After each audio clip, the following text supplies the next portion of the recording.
ओम शांति। आज है 4 मई, शिव बाबा की अव्यक्त मुरली।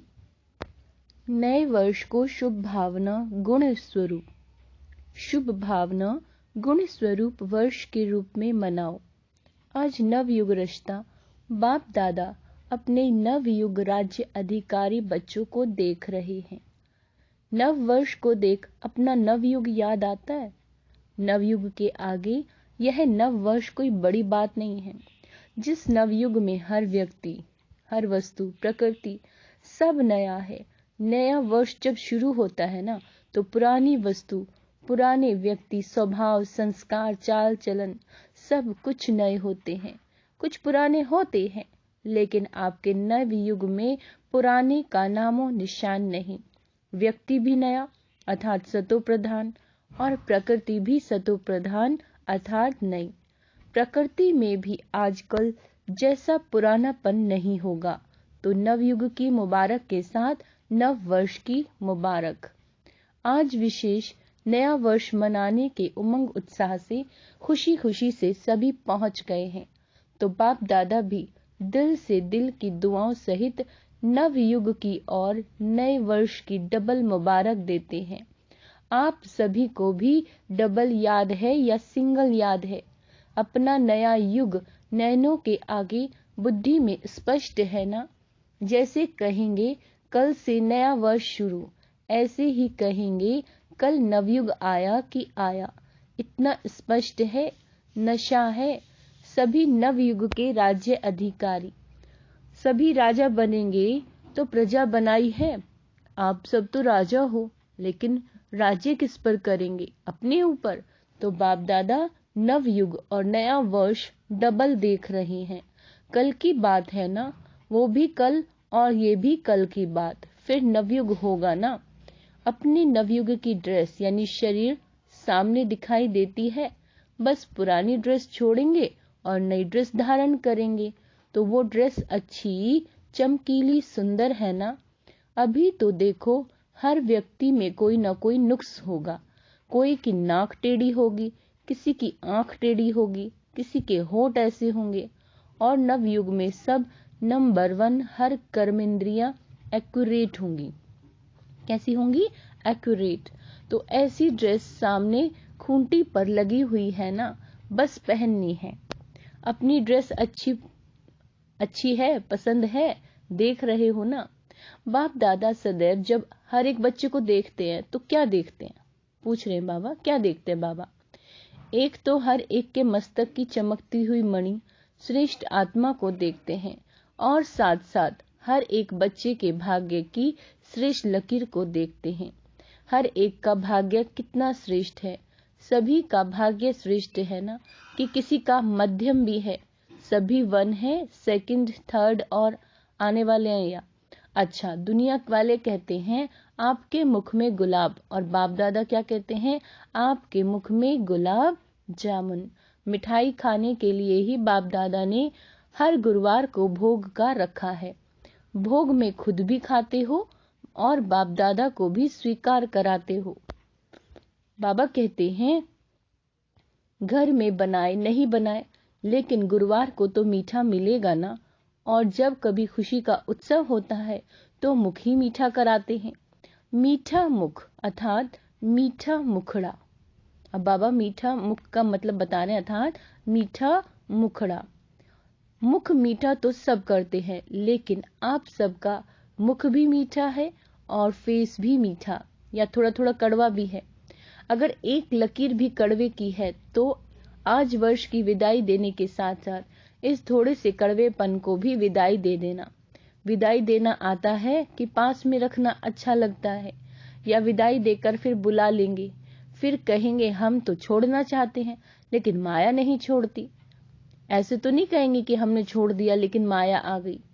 वहां जाकर फिर ऐसे पत्र लिखेंगे, विदाई तो सदा काल के लिए विदाई। विदाई देने का अर्थ ही है फिर आने नहीं देना, या कभी कभी आ जाए तो कोई हर्जा नहीं, क्योंकि पुराने संस्कार कईयों को बहुत अच्छे लगते हैं।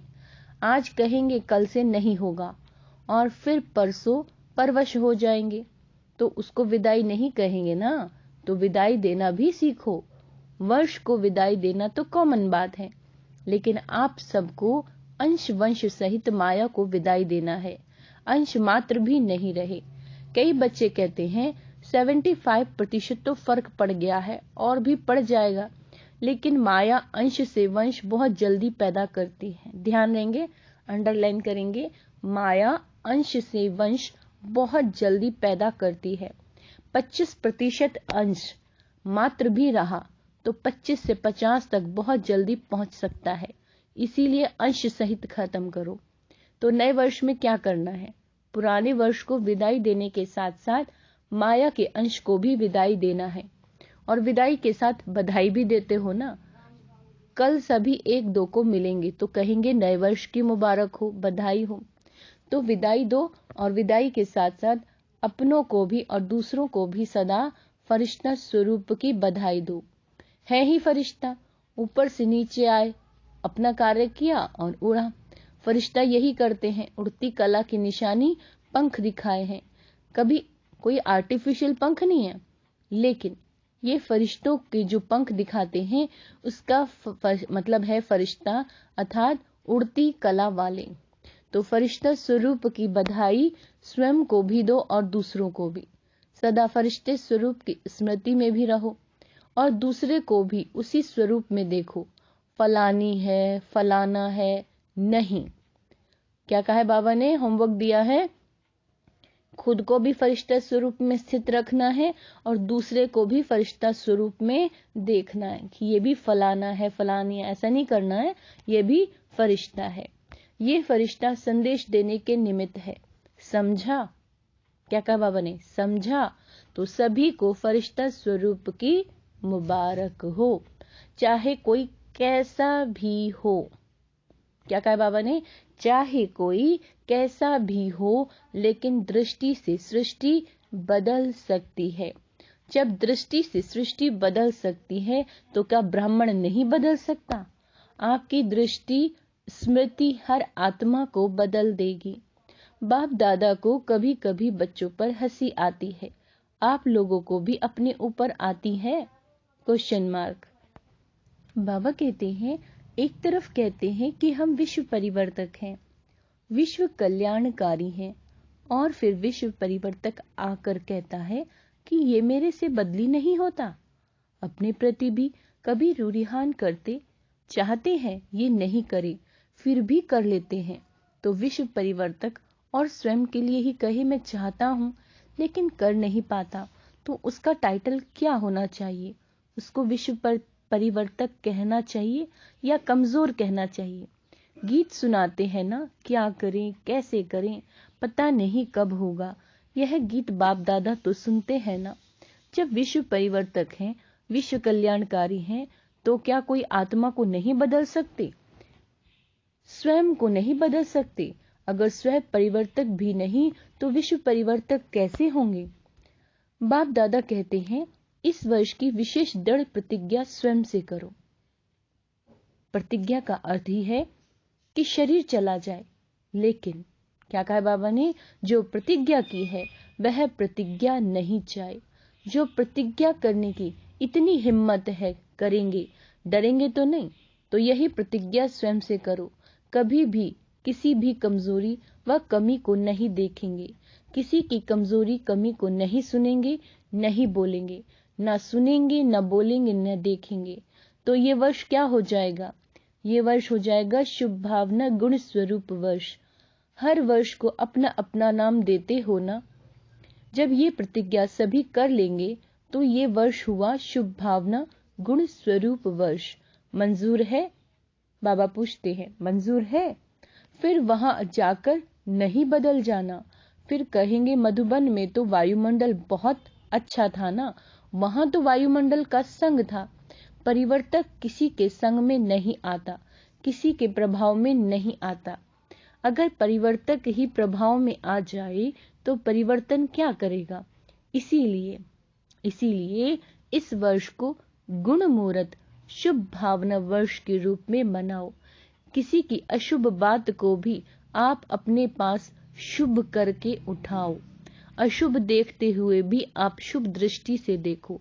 जब प्रकृति को बदल सकते हो तो मनुष्य को नहीं बदल सकते हो, और उसमें भी वो ब्राह्मण आत्माएं, उनको नहीं बदल सकते हो।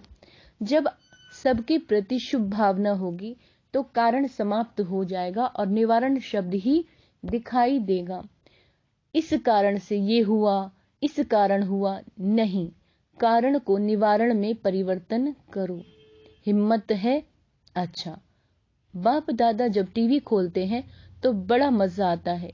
ये कलयुगी टीवी नहीं देखते, ब्राह्मणों की टीवी देखते हैं। ऐसे नहीं आप लोग वह टीवी खोल लो, ऐसे नहीं करना। तो जब बच्चों का खेल देखते हैं तो बहुत मजा आता है। मिक्की माउस का खेल तो करते हो ना, थोड़े टाइम के लिए कोई शेर बन जाता, कोई कुत्ता बन जाता। जिस समय क्रोध करते हो उस समय क्या हो जाता है, जिस समय किसी से डिस्कस करते हो उसके ऊपर वार करते जाते हो, सिद्ध करते जाते हो कि उस समय क्या हो, मिक्की माउस ही बन जाते हो ना। तो इस वर्ष मिक्की माउस नहीं बनना है, फरिश्ता बनना है। मिक्की माउस का खेल बहुत किया, तो ये वर्ष ऐसे शक्तिशाली वर्ष मनाना, क्योंकि समय तो समीप आना भी है और लाना भी है। ड्रामा अनुसार आना तो है ही, लेकिन लाने वाले कौन है? आप ही हो ना। दूसरी विशेषता, इस वर्ष में क्या करेंगे? नए वर्ष में तो एक तो बधाइयां देते हो, दूसरा गिफ्ट देते हो। तो इस नए वर्ष में सदैव हर एक को जो भी जब भी संबंध संपर्क में आए, चाहे ब्राह्मण परिवार चाहे आत्माएं, उन सबको एक तो मधुर बोल की गिफ्ट दो, स्नेह के बोल की सौगात दो, और दूसरा सदैव कोई ना कोई गुण की और शक्ति की सौगात दो। यह सौगात सेकंड में भी दे सकते हो, ऐसे नहीं कह सकते कि टाइम ही नहीं मिला। ना लेने वाले को टाइम था, ना देने वाले को टाइम था। लेकिन अगर अपनी श्रेष्ठ भावना, श्रेष्ठ कामना की वृत्ति है तो सेकंड के संकल्प से, दृष्टि से, अपने दिल के मुस्कुराहट से सेकंड में भी किसी को बहुत कुछ दे सकते हो। जो भी आवे उसको गिफ्ट देनी है, खाली हाथ ना जाए। तो इतनी गिफ्ट सबके पास है कि 2 दिन देंगे और खत्म हो जाएगी। सभी का स्टॉक भरपूर है कि कोई का स्टॉक थोड़ा कम हो गया है।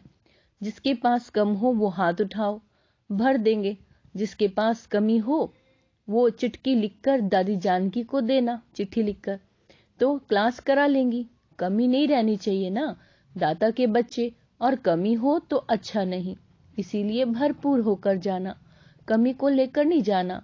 वर्ष के साथ कमियों की भी विदाई देकर जाना। ऐसे नहीं कि सिर्फ कल एक दिन की गिफ्ट देना है, नहीं, सारा वर्ष सबको गिफ्ट बांटते जाओ। बिना गिफ्ट के कोई नहीं जाए तो कितना अच्छा लगेगा। अगर कोई आता है उसको छोटी सी प्यार से गिफ्ट दे दो तो कितना खुश होता है। चीज को नहीं देखते, लेकिन गिफ्ट और स्नेह के स्वरूप में देखते हैं। गिफ्ट से कोई मालामाल नहीं हो जाते, लेकिन स्नेह से मालामाल हो जाते हैं। तो स्नेह देना और स्नेह लेना। अगर कोई आपको स्नेह नहीं भी दे तो भी आप उनसे ले लेना। लेना आएगा कि शर्म करेंगे, कैसे लें? इस लेने में कोई हर्जा नहीं। वो आप पर क्रोध करे, आप स्नेह के रूप में ले लेना। आप विश्व परिवर्तक हो ना। क्या कहा बाबा ने? वो क्रोध करे, आप स्नेह के रूप में ले लेना। आप विश्व परिवर्तक हो ना।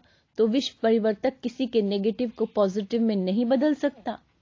तो ये वर्ष सदा स्नेह देना है, स्नेह लेना है। ऐसे नहीं करना कोई ने दिया ही नहीं मैं क्या करूं, कोई ने दिया ही नहीं मैं क्या करूं। वो दे या ना दे, आप ले लो, कुछ तो देगा ना। नेगेटिव दे या पॉजिटिव दे, कुछ तो देगा ना। लेकिन ये वर्ष परिवर्तक, आप नेगेटिव को पॉजिटिव में परिवर्तन कर लेना। समझा? इस वर्ष क्या करना है? अच्छा, डबल विदेशी क्या करेंगे? गिफ्ट देंगे। दाता बन गए हो, वह दातापन की मुबारक हो। बाप दादा रोज बच्चों की एक बात देखते हैं। कौन सी देखते हैं? कि ये मैं और मेरा, ये परेशान कर देता है। कभी मेरा आ जाता है, कभी मैं आ जाता है, जो बीच बीच में परेशान करता है। तो जब वर्ष परिवर्तन हो रहा है तो मैं और मेरे को भी परिवर्तन करो। शब्द भले मैं बोलो, लेकिन मैं कौन? ओरिजिनल मैं किसको कहते हैं, शरीर को या आत्मा को? बाबा पूछ रहे हैं कि मैं किसको कहते हैं, शरीर को या आत्मा को? मैं आत्मा हूं, मैं आत्मा हूं। तो जब भी मैं शब्द यूज करते हो तो क्यों नहीं मैं शब्द का ओरिजिनल स्वरूप, ओरिजिनल अर्थ स्मृति में रखते हो। और सारे दिन में कितनी मैं शब्द यूज करते हो, करना ही पड़ता है ना। मेरा भी कोई बार यूज करते हो और मैं भी कई बार यूज करते हो। तो जितनी बार मैं शब्द यूज करते हो उतनी बार अगर वास्तविक अर्थ में मैं स्मृति में लाओ तो मैं धोखा देगा या उड़ाएगा। तो जब भी मैं शब्द यूज करते हो उस समय यही सोचो मैं आत्मा हूं, क्योंकि मैं और मेरे शब्द के बिना रह भी नहीं सकते, बोलना ही पड़ता है और आदत भी है। मैं मेरे के पक्के संस्कार हो गए हैं। तो जिस समय मैं शब्द यूज करते हो उस समय ये सोचो कि मैं कौन, मैं शरीर तो हूं ही नहीं। बॉडी कॉन्शियस तब आवे जब मैं शरीर हूं। शरीर तो मेरा कहते हो ना, शरीर तो मेरा कहते हो ना कि मैं शरीर कहते हो। कभी गलती से कहते हो कि मैं शरीर हूं, गलती से भी नहीं कहेंगे कि मैं शरीर हूं। तो मैं शब्द और ही स्मृति और समर्थी दिलाने वाला शब्द है, गिराने वाला नहीं। तो परिवर्तन करो, विश्व परिवर्तक पक्के हो ना, देखना कच्चे नहीं बनना। तो मैं शब्द को भी अर्थ से परिवर्तन करो। जब भी मैं शब्द बोलो तो उस स्वरूप में टिक जाओ। और जब मेरा शब्द यूज करते हो तो सबसे पहले मेरा कौन, सारे दिन में मेरा मेरा तो बहुत बनाते हो। मेरा स्वभाव, मेरा संस्कार, मेरी ये चीज, मेरा परिवार, मेरा सेंटर, मेरा जिज्ञासु, मेरी सेवा इसने क्यों की, ये कहते हो ना, खेल तो करते हो ना। तो जब मेरा शब्द बोलते हो तो मेरा कहने से पहले ये याद रहे कि मेरा कौन। पहले मेरा बाबा याद करो, फिर मेरा और याद करो, ठीक है। तो जहां बाप होगा वहां देह अभिमान व गिरावट नहीं आएगी। तो मैं और मेरा इन दोनों शब्दों को उस वृत्ति से, उस दृष्टि से, उस अर्थ से देखो और बोलो। मेरा शब्द मुख से निकले और पहले मेरा बाबा याद आए तो निरंतर योगी हो जाएंगे ना, क्योंकि हर घंटे में मेरा और मैं शब्द यूज करते हो। कारोबार में भी करना पड़ता है। तो जितने बार ये रिपीट करते हो, मुख से बोलो, मन से सोचो मैं या मेरा। तो अर्थ का परिवर्तन करो। हद से बेहद में जाना है। जब बेहद सृष्टि की परिवर्तक आत्माएं हो तो हद में क्यों जाते हो? सिर्फ भारत परिवर्तक ही नहीं हो ना, या डबल विदेशी से फॉरेनर्स परिवर्तक तो नहीं हो, विश्व परिवर्तक हो। विश्व अर्थात बेहद, विश्व परिवर्तक, ये पक्का याद है ना। तो ऑटोमेटिकली निरंतर योगी सहज बन जाएंगे। मेहनत नहीं करनी पड़ेगी, क्योंकि भाव और भावना बदल जाएगी। अच्छा, चारों ओर के नवयुग के राज्य अधिकारी श्रेष्ठ आत्माओं को सदा स्वयं परिवर्तन और विश्व परिवर्तन के निमित्त विशेष आत्माओं को सदा पुरुषार्थ में नवीनता श्रेष्ठता लाने वाले सर्व स्नेही आत्माओं को सदा बाप का नाम प्रत्यक्ष करने वाले सपूत आत्माओं को सदा मेरा और मैं के यथार्थ भाव और अर्थ में लाने वाले सहज योगी आत्माओं को बाप दादा का याद प्यार और नमस्ते। हम रूहानी बच्चों की रूहानी बाप दादा को याद प्यार, गुड मॉर्निंग और नमस्ते मीठे बाबा, शुक्रिया। वरदान है, आगे पीछे सोच समझकर हर कार्य करने वाली ज्ञानी तू आत्मा त्रिकालदर्शी भव। जो बच्चे त्रिकालदर्शी अर्थात तीनों कालों का ज्ञान बुद्धि में रख आगे पीछे सोचकर कर्म करते हैं, उन्हें हर कर्म में सफलता मिलती है। ऐसे नहीं बहुत बिजी था इसलिए जो काम सामने आया वह करना शुरू कर दिया। नहीं, कोई भी कर्म करने से पहले यह आदत पड़ जाए कि तीनों काल सोचना है। त्रिकालदर्शी स्थिति में स्थित होकर कर्म करो तो कोई भी कार्य व्यर्थ और साधारण नहीं होगा। अपने स्लोगन है, अपने संतुष्ट और खुशनुमा जीवन से सेवा करो। अपने संतुष्ट और खुशनुमा जीवन से सेवा करो, तब कहेंगे सच्चे सेवाधारी। अच्छा, ओम शांति।